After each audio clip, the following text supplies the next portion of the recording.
Good evening, listeners. Welcome to or viewers, I should say. Welcome to the Tuesday show. We've got a packed show today. I'm Jenny Fisher, the editor of East London News, and we have at least one guest on tonight and covering a very exciting topic. So let's get later on in about half an hour. We'll be looking at the at some news, campaign news, and other news in the health sector in East London.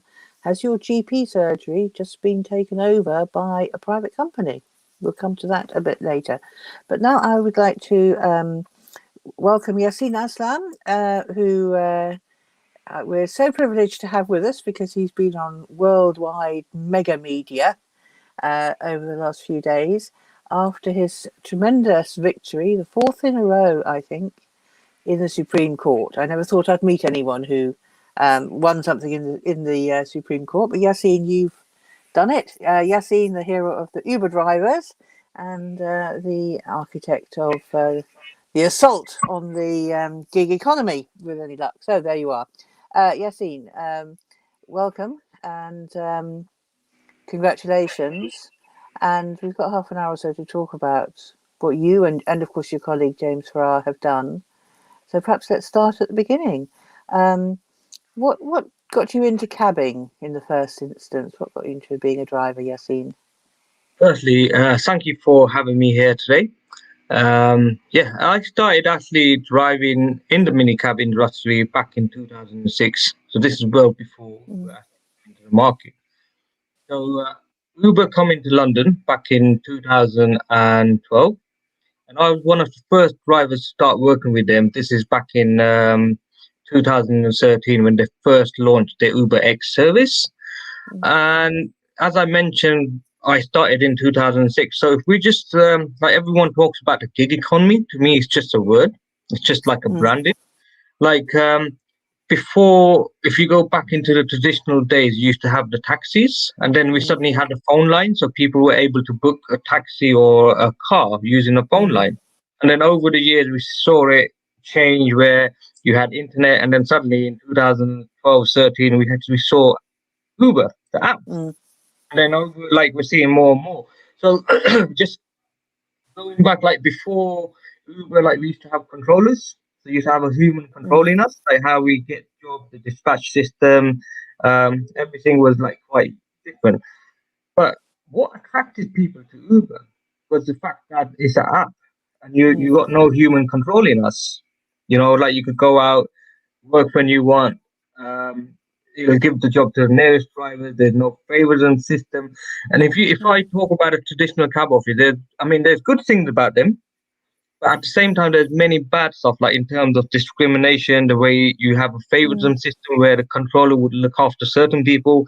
In some firm, I saw controllers, for example, very bad controllers, where if you didn't buy them cigarettes or a doner kebab, stuff like that, they'll make sure you had a bad shift. So basically, there's like a different side of Business really like that to some extent.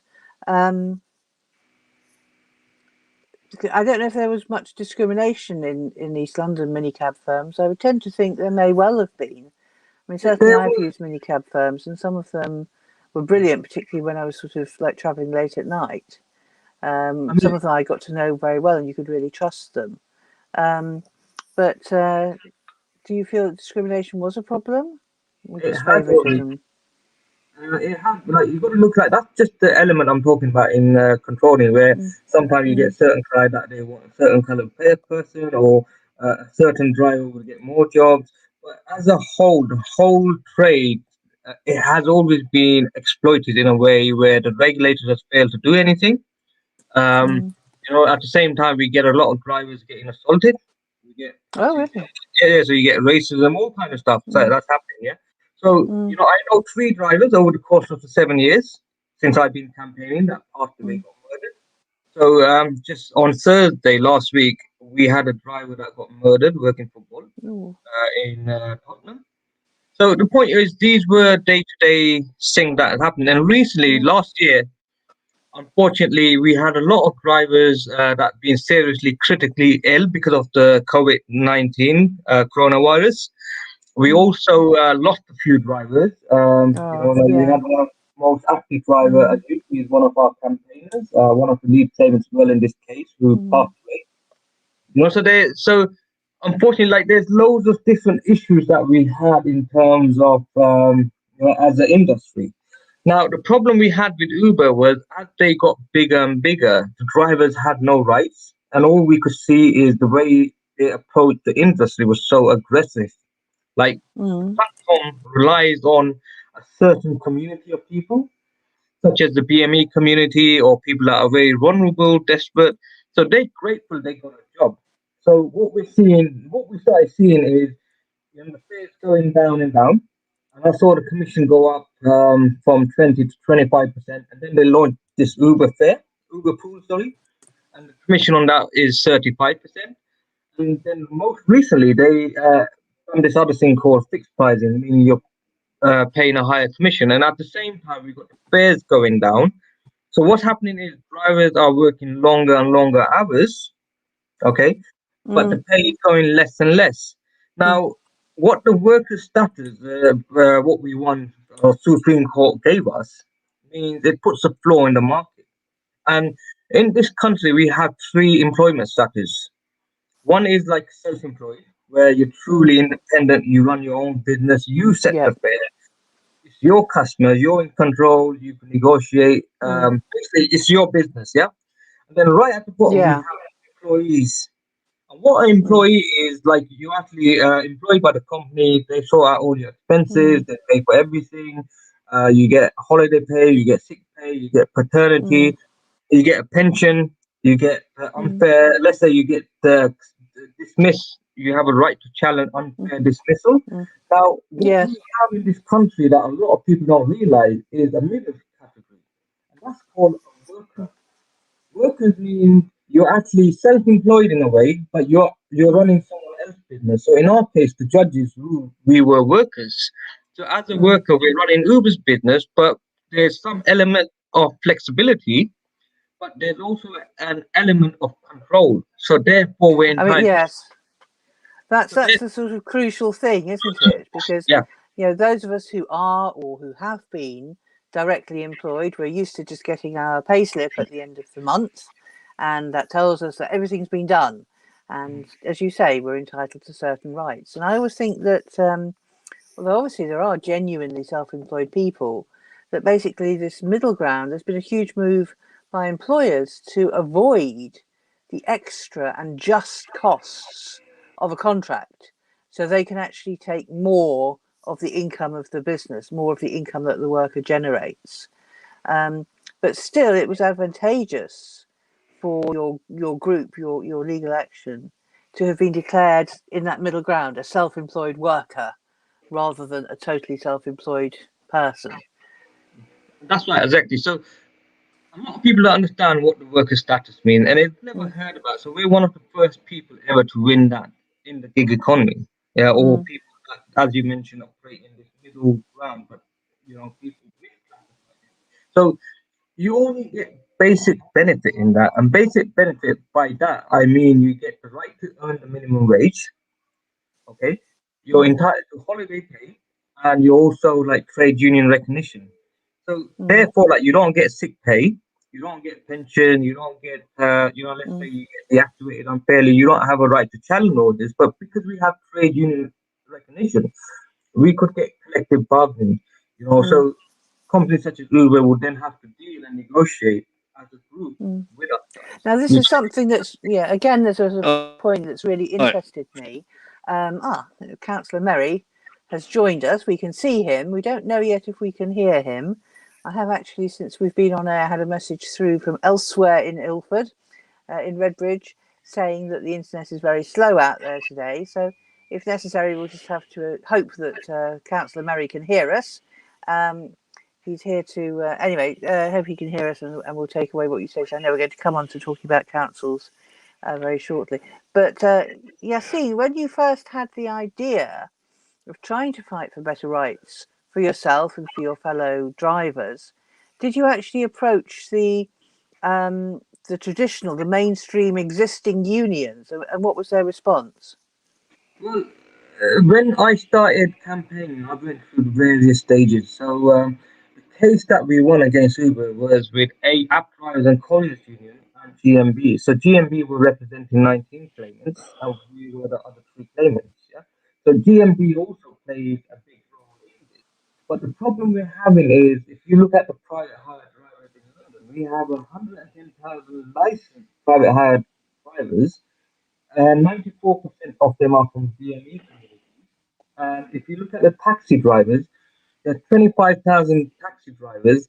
84% of them are from a white British background. So Mm, what we're finding is, look, like other unions seem to be more focused on the taxi industry, where the private hire drivers were sort of, left on their own. So we were more grassroots, where we wanted to fight for ourselves. So mm, therefore, which led to us forming ADCU and also the cases we done. So like we're more focused on the private hire industry. All our members are from ethnic communities like myself. We're all volunteers. But to be honest, like compared to the mainstream unions, they're more focused on sort of corporate side. They never organize in the gig economy. But mm, I'm seeing more and more of that now because of mm, what happened. So they're actually trying to reach out. But it doesn't matter what union you're with. And I would say it's important to join a union, mm, because the way forward is to be part of a union. But at the mm, same time, the problem we were having was these bigger unions failed to integrate with these communities. So the thing, the benefit we had is we were on the ground. Like I slept at Heathrow Airport car park in my car.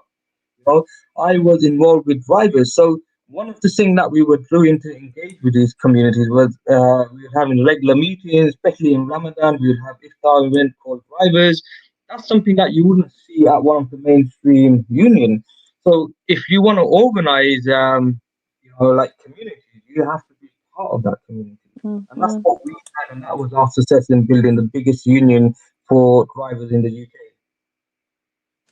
Yes, tell us about this union that you've set up. I've actually put a link to the union in the comments box underneath the video, so people can actually go to your website and have a look. But tell us about your union, what you're trying to do. Is it a full union? Is it recognised? Are you able to offer the full range of advice? Yeah, so we're recognized, we're listed by the certification officer, so we are an official union. We're not yet affiliated to the TUC because we're too small for that. So, App Drivers and Couriers Union.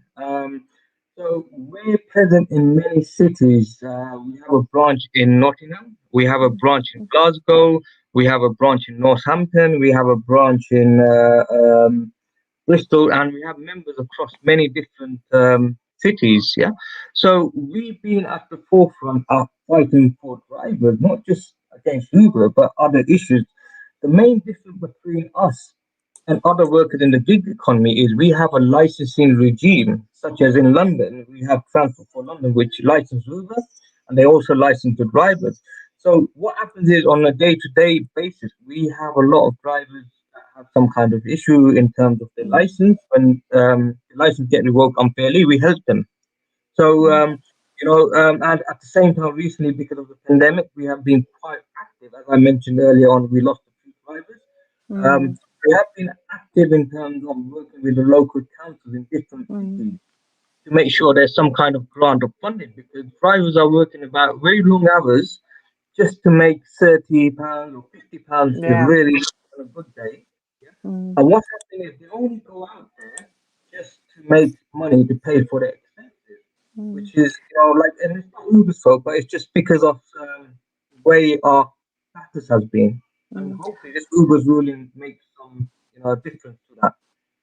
Okay, well, you're painting a picture of the life of a driver, which I think is very illuminating. And let's first of all, I just need to give a quick shout out to Rahima's husband, who's a cabbie. Hello, I know you're listening, Rahima's husband. Welcome to have you on board. And thank you for your very kind words about this very effective young man and his union. And but it must have been a big step nonetheless to take on a company like Uber. It operates in several countries. It's been criticised before. It's managed to come out of the criticism and still keep operating. I mean, the only sort of similar thing I can think of is basically the campaign against McDonald's. by those two brave campaigners many years ago. So what made you say, do you know, I'm going to do this? Are you just really, really stubborn? I wouldn't say I'm stubborn. Um, the fact was, look, like I mentioned earlier on in my conversation, I've been in this industry for years. I could see what Uber was doing. They wanted to come in and be the big player in the market, over the smaller firms. But Mm, at the same time, they were making millions or billions or whatever it is, where the drivers who were the backbone would get poorer and poorer. And that couldn't be right. And one of my main concern was we had drivers getting assaulted, you know. Uber mm, failed to help them in, like James Farrow, one of the other claimants in this case. He got mm, assaulted, and it took 10 weeks for the police just to push Uber to release his mm, drivers. I said, but then, like, back in the days, the good mm, thing about traditional cab office is if you ever have an issue, you just call in the mm, radio, and if there's any drivers can't find the mm. controller, will make sure someone's there to back you up or Yeah. aid you or whatever it was. So the whole idea of technology is they're tracking you, GPS, Mm, everything there to be safer. But it mm, was only one way. It's not there to protect us. Yeah. So mm, that's where my main campaign sort of started around. mm, But it's a big long battle. But the main mm. thing is it's always about being persistent and being, Tenacious. yeah. So we were very determined to Mm, take on Uber. It was a bit hard to start off with. Around 2016, I went through severe mm, depression, but we won. That's the first time we won, and that's mm, when I was confident. I knew that we would win this all the way. But it mm, wasn't easy, and it's not a fight that I should have been fighting. It took 6 years to mm. establish Yeah. something which we knew like 6 years ago, and Mm, the laws have been around for years. The mm, problem we have with this country is there's lack of enforcement, which means companies mm, that got the money to blow could come in and not obey the law, and there's no one mm, that's going to enforce it. And mm, when I talk about workers and we talk about all kinds of exploitation, the difference between us and other workers is we operate in a licensing regime. And what's happening here is Transport for London has miserably failed in making sure that workers ain't being exploited. So they had a mm, role, like for example, when Uber got licensed, mm, they could have put a condition on their license saying making sure that basic workers' rights is protected. Now, mm, at the same time, like we talk about, I mean, this is not isolated just to London, the same issue everywhere. And, mm, I work on my road on an international steering committee. We work with drivers from 23 different countries. It's the same issue mm, everywhere. You get where mm. they come in and the nice guys, people make money, and then suddenly you see a different side to them. Well, what do you think people can do? I know we were talking beforehand, and you were saying, there are various things that councils can do in and outside London to enforce this new decision. I mean, maybe just with driving companies or drivers, maybe with other companies too. But what would you like? I mean, Councillor Merry is trying to join us, but unfortunately, there's a pigeon sat on his internet or something, so it's not working out. But he can listen to the programme later. So, what would you like councillors to do, Yaseen? There's a lot of politicians in town to do. Like I said, we're just average people. We don't have what we do have. We don't have money to pay politicians to lobby. But we, the people, we have the power through good councillors, such as the councillor that you mentioned, that can go and lobby our voice.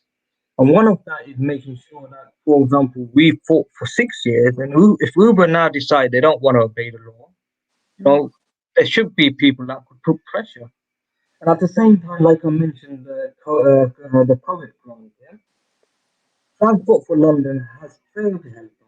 If anything, they introduced the congestion charge during the pandemic. They increased it during the pandemic, which means private expenses went up. And I sort of understand where the mayor of London is coming from, and he was sort of pushed into it. But at the same time, I haven't seen Transport for London fighting the government saying we need a better funding or a grant or something to make sure mm, we can support the taxis or and the private hire mm, in this in this pandemic.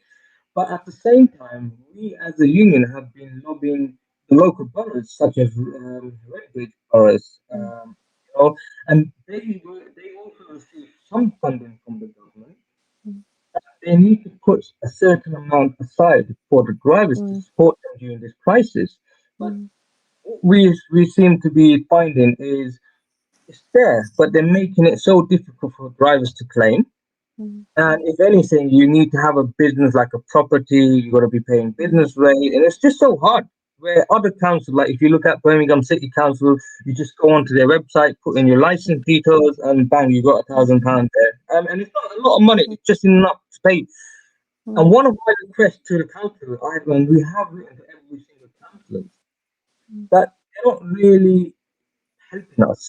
And it's not helping me, it's about helping a community which is already struggling.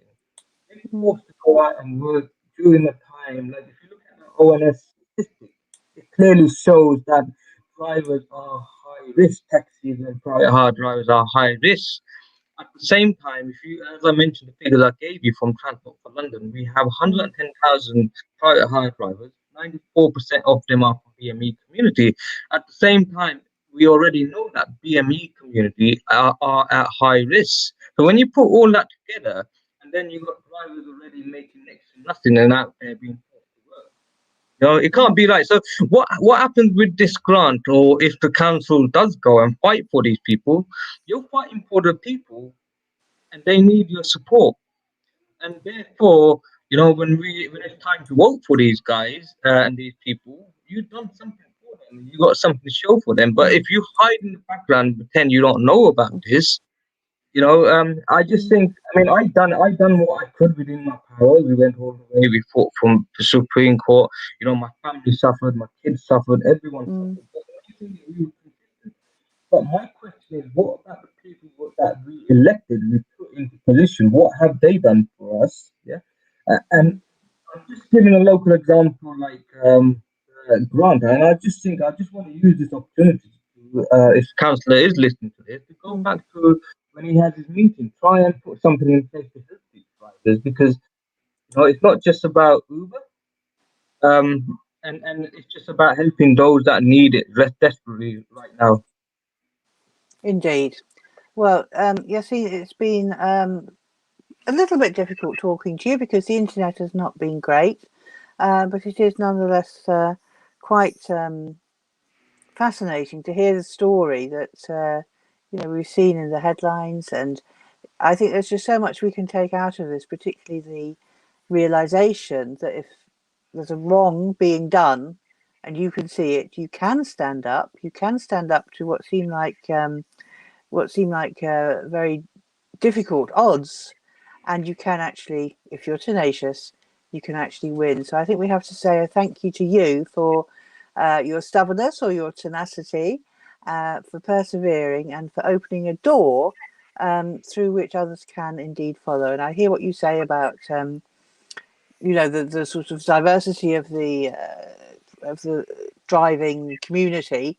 I mean, certainly I know Tower Hamlets, we've had issues where there's been a change in our council tax rebate rules, which has made it very much more difficult for cabbies of all sorts to be able to claim rebates that financially they are due, but because of the little quirks in how these things are done, that it's been very difficult to access. So maybe we need to come back to the subject of driving and rights at work, and in the future, because it's obviously a big unresolved question. So thank you very much. Must thank you for coming on tonight, giving us your time, because I know you're very much in demand, and we'll just say thank you and good night for now. So thank you very much, Yaseen. Okay, we'll see you again later one day, we hope. Thank you for Keep having me. going. No, you're welcome. Thank you for being there. Okay, so what we're going to do now is I'm just going to update you on another story. Paul's gone out with a spanner to see if he can sort the internet out. And I'm going to just put on the comments box a link to an East London News article to update you about another one of our stories, and that is our ongoing campaign to do Executive Mayor John Biggs, the Mayor of Tower Hamlets, a favour. And as you may remember reading in East London News, John Biggs was seen by the community on the St John's estate walking around the estate with a local councillor. They started off at the block of flats where the councillor, we think, where the councillor lives, and off they went. And people who saw this felt that they were not socially distanced, and they couldn't understand how this came about, given that lockdown rules were stay at home and don't come out except for a very small number of reasons. So what we've been trying to do is to give the mayor an opportunity, and the councillor an opportunity, to explain why it is that they, under what of the permitted reasons they went outdoors, and why they were doing this, and generally to explain what they were doing out, to put the community's mind at rest. And it's been very difficult because so far they've not actually responding to our questions. And we got to the bottom of this yesterday, I think it was, or a couple of days ago. Yeah, the 12th of February, we got to the bottom of it in one sense, when we found out that the council communication team email inbox wasn't accepting our emails, and it was throwing them into a spam folder where an intrepid communications officer went and found them. So that's what happened. I mean, I hope nobody else's emails were in there. Anybody could be in there, I suppose. But anyway, there we were in the spam folder. And the communications officer took the emails out and sent them off to the mayor's office and to the councillor. I don't know if the mayor and the councillor also have big spam folders full of emails from us and other people. But given that we had actually emailed all three, you would have thought somebody would have replied by now. But no, it's been all quiet. So yesterday we had a brainwave and remembered that we had a little Gmail account, and we sent the emails again from the Gmail account. And the computers, the internet, the town hall computer, whatever it is, something replied to us. So we now have 2 automatic replies indicating that the emails have again got through. I can't tell you the joy that this has left us with. So we're inching forwards, and we do hope that the mayor and Councillor Hock from the Isle of Dogs will take the opportunity to explain what they were doing. We are not particularly interested, really. I mean, it's not a drive just against those two, but they are both elected political representatives, and the community would like them to just be a little bit accountable and just explain. There must be an explanation of what they were doing there. They can't have forgotten what it is. So we just like them to let people know. We'll publicise it, and that'll be the end of. But it's not hearing back from them that's just upsetting, really. And I'm going to put a link to that story on the East London website up on the comments box on this video now. Having talked about minicabs and Uber and the gig economy, we now have to break the news to you. There's some very serious irregularities going on in East London in the NHS and in what it's doing. So first of all, I spoke very early this morning, to 2 intrepid campaigners, Alaya from the campaign called Migrants Organise, and James from MedAct. And they're running together and with others a campaign called Vaccines for All. Why are they doing it? I'm going to let them explain. So this is a short video for you to listen to about why they're campaigning for migrants to have easier access to healthcare. So we'll run that video now, please.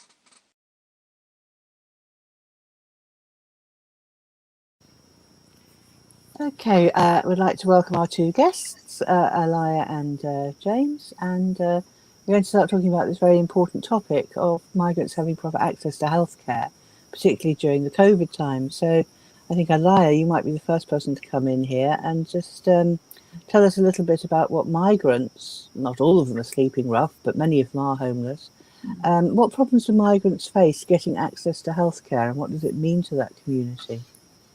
Yeah, it's a great question. It's really pertinent, obviously, during the coronavirus pandemic, where what we're seeing is the impact of the hostile environment, which were a set of policies that have actually been in existence for a really long time, but worsened in around 2015, 2017, where it embedded immigration controls across society and into sort of vital public services and other areas that people need to live a kind of normal functioning life, like healthcare, into housing, into education and banks and so on. so on. Many people don't have the right to work and are forced into really exploitative conditions. People either have to live in, really terrible housing conditions or squalid housing provided by the Home Office. People have difficulty accessing the legal system because of cuts to legal aid, to get justice for the kind of the situations that they're in. But particularly in healthcare, what happened was, charging policies were introduced and data sharing mechanisms which share patient data with the Home Office and sit behind this hostile environment. I mean, in the NHS, a lot of people are really fearful to come forward to accessing the healthcare that they need, because they're so fearful of these hostile environment policies that if they come forward to see a doctor, there'll be repercussions for their immigration status, that they will be faced with immigration enforcement if they seek that care. So, hostile environment policies are really pushing people into the margins of society and preventing them from accessing the care that they need. And James, I know that MedAct has been very active in, that's the organisation you're from, has been very active in campaigning for better healthcare, access to healthcare in general. I mean, what particular things have you worked on? I think maternity care is supposed to be free, but obviously the points that Elia makes about how difficult it is to get into the health system still stand. So what's MedAct? Yeah, of course. So, I mean, what we see is, so we work alongside Migrants Organise and health workers across the country to challenge these hostile environment policies and to try and improve access to healthcare for not just migrants, but also everyone in the country. I think what we see time and time again, actually, is that these policies are so kind of complicated and so embedded in the health system that even where there are exemptions, as you say, for things like maternity care, or at least kind of modifications in how charging works, most people don't understand them. Healthcare workers don't understand them. Hospitals who are charged with administering don't understand them. Often many patients also don't understand them. And so we see time and time again that the kind of fear that these policies create is the real, the kind of biggest barrier for many people even trying to seek care at all, whether or not they're entitled. And then we regularly see them misapplied across hospitals, people being asked to prove identification when they don't need to.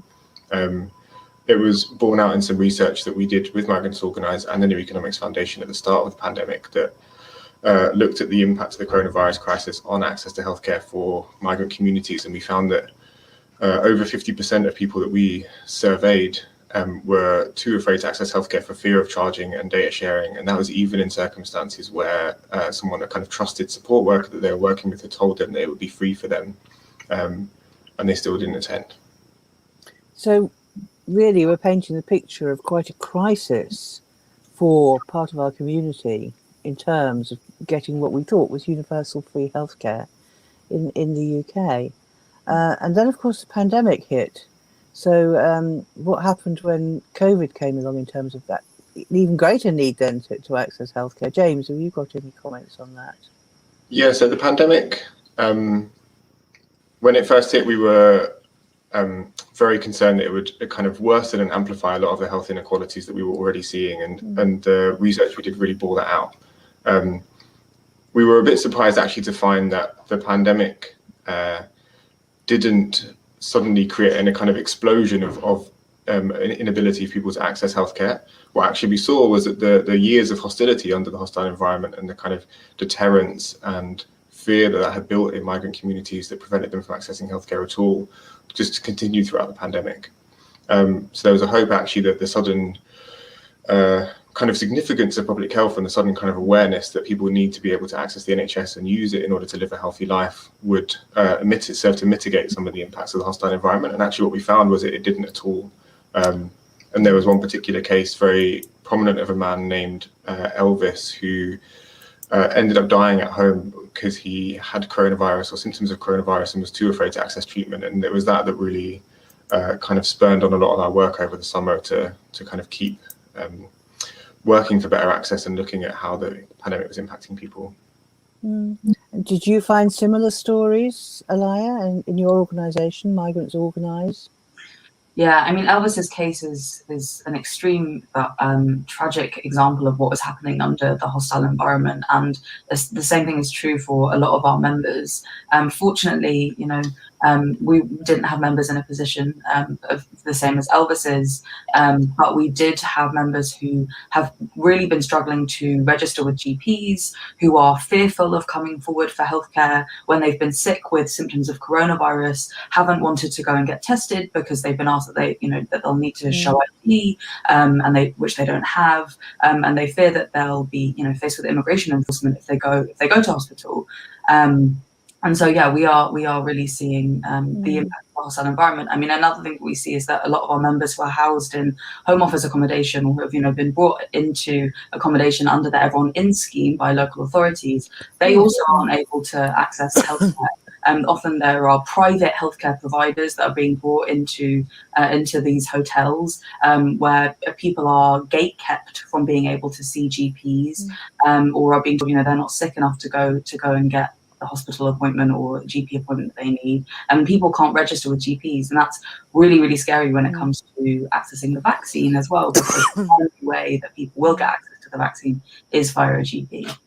Well, this is just getting worse, isn't it? Because we all know now, I think, that the success of the vaccine relies upon everybody getting vaccinated. So even from a self-interest point of view, the overall policy isn't working, because we're not going to get to the desired outcome. I think that's right, is it, James? James, aren't you a doctor? A nurse, former NHS nurse. I used to work in A&E at the Royal London, actually. So, not far from where your viewers will be watching. I think it's important actually to pick up on that point about the vaccine and this kind of often it's discussed in terms of like public health or a risk to kind of broader public health, and that's a motivating factor for ensuring everyone has access to it. I think actually for us, it's the kind of primary driver in that discussion is not about whether or not it's better for my health for everyone to have the vaccine, but it is actually an issue of human rights, equity, and justice, that everyone is able to access treatment that is available for any health condition, including coronavirus, and that healthcare should never be weaponized as a tool of immigration control. So I think for us, it's not really a question of kind of public health as much as it is a question of like the kind of health system that we want to be delivering in this country. Fantastic, thank you. Okay, so the both of you are here today, not just to talk about this in general, but to actually talk about a campaign called Vaccines for All, which I think MEDACT initiated, but a lot of other organisations are involved with. So, James, would you like to tell us about that campaign? I'd love to. So it wasn't initiated just by MEDACT, but by the Patients Not Passports campaign network. So that's a kind of network of grassroots groups across the country, working in cities and towns, often healthcare workers and kind of community members and people who are impacted by charging, working together to oppose the hostile environment in the NHS. And what they saw very, very early on in the kind of process of the vaccine was that the hostile environment and the deterrence caused by the hostile environment was going to continue to impair people's access to the vaccine, whether that was through registering with their GP or trying to access a different vaccine site, or oftentimes people just being inappropriately asked for identification even when going for testing for coronavirus. So MEDACT and Migrants Organise kind of work to support this network with campaigning. So we started to help them pull together this call for Vaccines for All. And the call essentially is about calling on the Department of Health to recognise the impact of the hostile environment on the vaccine rollout, and to work to mitigate the fear and deterrence that it is going to cause, that's going to prevent like many migrant communities from accessing the vaccine at all. So we're calling for an end to all NHS charging, an end to all the sharing of any NHS patient data with the Home Office, for support for GP surgeries and other places to register people so they can actually access the vaccine, and for a clear and coherent public information campaign that seeks to address the fear caused by the hostile environment and inform people of their right to access care altogether. I think that's excellent. I'd love to carry on talking to you all morning, but we have to wrap this up now. So you've set out the campaign. People can read about it on East London News, and we'll put a slide up at the end of this interview as well. And we just have to urge people to join up to it, really, because your campaign is very easy to join. Links are on East London News, and you do need more organisations to be added to the list, don't you? It was 260 last time I looked, I think. We're now at over 300, I think. We've, as of this morning, hit 300 mark, but we really encourage particularly local organisations that are, you know, involved in some way the vaccine rollout, or speak to communities who might be impacted by the hostile environment and NHS charging, to join the call and to get involved. To, you know, think about how we can ensure that everybody is able to get vaccinated safely and without fear. Well, thank you to both of you for giving up your time this morning. And come on, East London, we've got a strong community. We need to support this campaign. As James said, health justice, health equality, that's what we need to get. So don't just watch this video, but watch this video and then click on the links and get your organisation signed up. So let's see what we can do for these people. All right. Thank you very much, you two. And I hope we'll see you again soon enough, another day. Thank you. Thanks for having us. Hello, welcome back. I hope you enjoyed that as much as I did. I thought it was fantastic to see two people who really knew their stuff.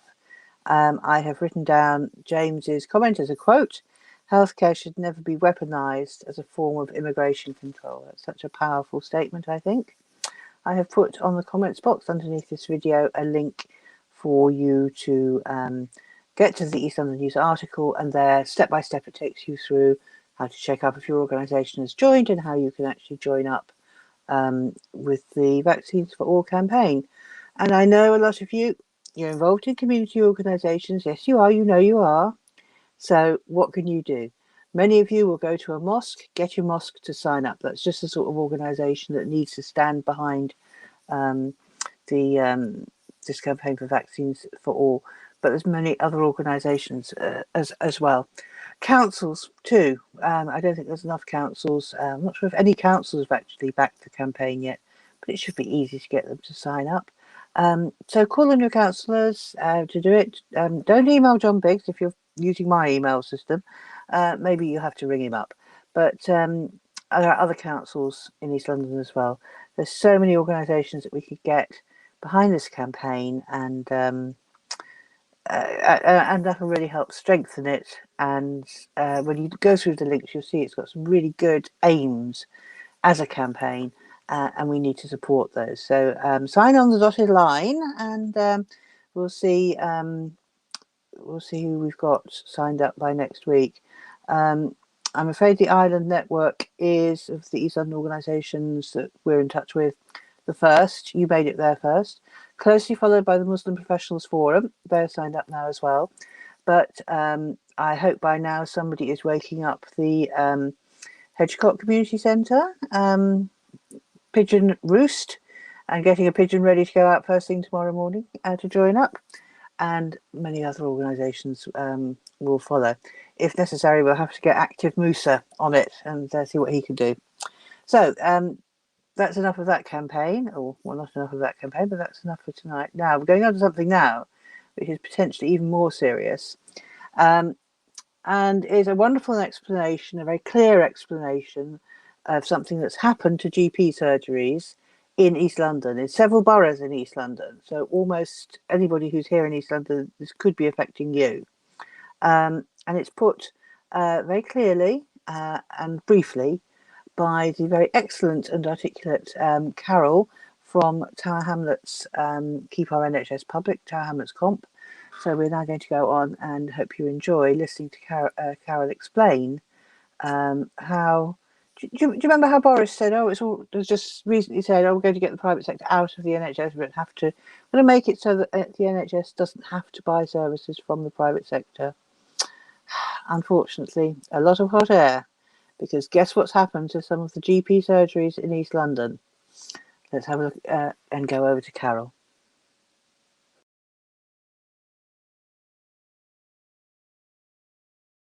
Thank you for inviting us on your show again, Jenny. This week, we've been handling the fallout from some really devastating news for our local and national NHS. We've just discovered that 13 North East London GP surgeries have been taken over by Operos Health, which is a UK subsidiary of the US health insurance giant, the Centene Corporation. The surgeries affected are in Tower Hamlets, Whitechapel Health Centre in Hessel Street, and the Port Soken branch in Somerset Street, as well as East One Health, which has branches in Dean Cross Street and Cable Street. In Newham, the Albert Road and Britannia Village surgeries in Woolwich, St Luke's in Canning Town, the Carpenter's practice in Stratford, Lucas Avenue practice in Upton Park, and Church Road in Manor Park. In Hackney, the Trowbridge surgery in Hackney Wick, in Barking, Victoria Medical Centre, and in Redbridge, the Logsford practice in Ilford. In all, Operos have taken over 49 sites under 37 contracts across London and South East England. This is going to affect 390,000 patients. And added to the 21 surgeries they already own around the country, this almost certainly leaves the Centene Corporation as the biggest provider of GP services in the English NHS. So why does it matter? People sometimes ask us what's the difference, given that all GP practices are independent businesses working on contract to the NHS. Well, there's every difference in the world. GP partners running a surgery for decades have a commitment to their patients, families, and local areas. A US health corporation with a 5 or 10-year contract has a commitment to profits. On a traditional family doctor contract, GPs are subcontracted to the NHS. They aren't true businesses because there are strict controls on how they spend their money. Practice staff have more or less nationally agreed pay and conditions, as well as NHS pensions. But when new alternative provider contracts were introduced in 2004, all that changed. GPs and private companies were offered the chance to run some surgeries differently. On these 5 or 10-year contracts, they were offered extra funding, encouraged to form chains, and allowed to make profits for shareholders. In practice, the first of these alternative provider contracts were taken on by GP partners who swapped contracts to try out the new model. But now we're seeing the chains they built being hoovered up by the insurance giants. It matters because private companies have a poor record of running practices. For example, when another US giant, United Health, outbid GPs to take on 3 practices in Camden in 2008, patient services were poor and the company ended up selling them off before the end of the contract because they weren't seen as profitable enough. It led to one long-standing practice failing altogether, leaving 4,700 patients without a GP. It matters because since they can't up their prices, these companies can only increase their profits by cutting back on staff costs and services. And it matters because the Centene Corporation has a poor reputation elsewhere. In the States, the company is currently slashing jobs and getting bad press for its running of services in Texas and Iowa. We've heard anecdotally that the model of big companies like this is to reduce the number of doctors in favour of lesser trained physicians associates and nurse practitioners. Don't get me wrong, these are important health workers, but they're not a substitute for GPs. It also matters because Operos Health is now so big in primary care that they have the power to demand plum seats on the very NHS bodies that decide which services to commission and who to give contracts to. And it matters because via another UK subsidiary, Centene also owns 40% of Circle Health, which in turn owns the huge chain of BMI hospitals, which all make a significant amount of their income from treating NHS patients. That includes, by the way, the BMI London Independent in Whitechapel. So how did this happen? There is now an unholy row breaking out across London, with councillors, health campaigners and GPs across the area all demanding to know how the takeover was allowed to happen. The 49 sites, including our 13 surgeries, were previously set up and run mainly on alternative provider contracts by a small group of GPs who set up a company called AT Medics. In the autumn of 2019, 75% of AT Medics shares seem to have been transferred to a new company. This would later allow them to be passed on to Centene subsidiaries, which effectively merged the two companies. But primary care commissioning committees in 13 areas had awarded contracts for the running of these surgeries in good faith to a company led by GPs. Passing on the contracts to a US health corp was always going to be controversial. Our commissioners could have said no. So when AT Medics applied for permission, they stressed that their company would still carry responsibility. The same staff would run the surgeries, and the current directors would remain actively involved. We're still piecing together why this was enough, but every one of the committees, at least one via chair's action, gave permission. And so far, we haven't seen any evidence of proper investigation or even a debate among committee members. Operos being owned by Centene doesn't even seem to have been mentioned. What happened next was breathtaking. When the last permission was granted on the 9th of February, Operos simply took over the surgeries. On the 10th of February, the AT Medics directors resigned en masse, replaced by 3 Centene directors. It was now a done deal. This story is going to run and run because a lot of people are very angry. But just to underline another important point, so much for the NHS White Paper revealed on the 11th of February, which claims that the government's plan is to row back on privatisation. The transformation they say they are planning is actually already well advanced, and Centene, Operos, United Health, Optum et al. Are absolutely the direction of travel.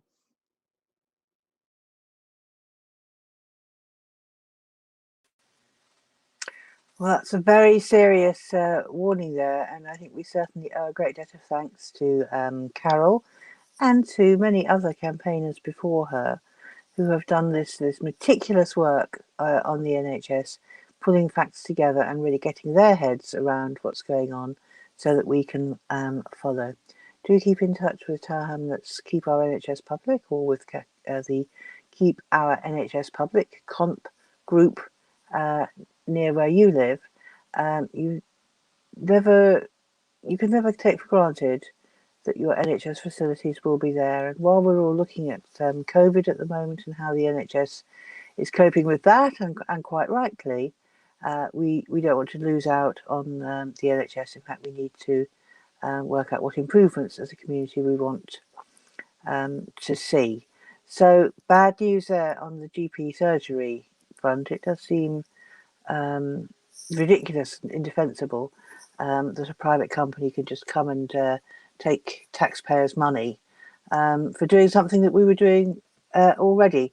But I think we can't really rely on the Supreme Court on this one. We may just have to fight this one politically and via campaigning and tell the private sector they're not welcome to having our cash. Otherwise, we might as well all go and give them all our spare change all the time. It's not how things work.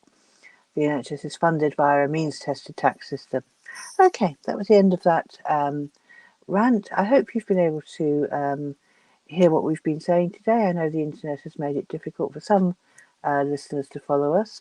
We'll be back again next Tuesday, and that's the 2nd of March. And although again it'll be a general show covering campaign activities, we hope it's going to be themed as essentially as a women's programme, putting together some of the women's campaigns and issues that are happening around East London with a view to International Women's Day happening a bit later in the week, and East London's a very diverse community. You don't need me to tell you that. So an East London issue could be taking place anywhere in the world. If you would like to be featured on that programme, do contact us and let us know. You can email me on my email address, whatever it is. If I could remember, I could actually tell you. It's jenny.fisher, jenny.fisher, FISHER, at eastlondonnews.co.uk. Drop me an email if you would like to be featured on our International Women's Day programme next Tuesday. And we'll see what we can put together for you, dear listener, and we'll see if we can do it with rather better internet than we had tonight. The other thing I'd like to encourage you to do is we have had quite an increase in our number of Twitter followers recently, so do look up the East London Twitter account and think about following us on Twitter. We always advertise our programmes on there, as well as putting links to all our articles. So I think that's it for tonight. Thank you very much for watching, and we'll see you next week. Good night.